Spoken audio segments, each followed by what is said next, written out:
how to lock PayPal card. So if you have a card on PayPal that maybe you want to lock to avoid any sort of transaction because maybe you lost your card or maybe your card number got leaked somewhere, right?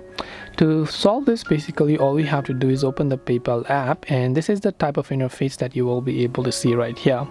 Now from here, what you basically have to do is here you'll find any card that you've linked. If you go to the profile section as well, you'll be able to find the cards that you've linked, or you can go to the wallet option right over here.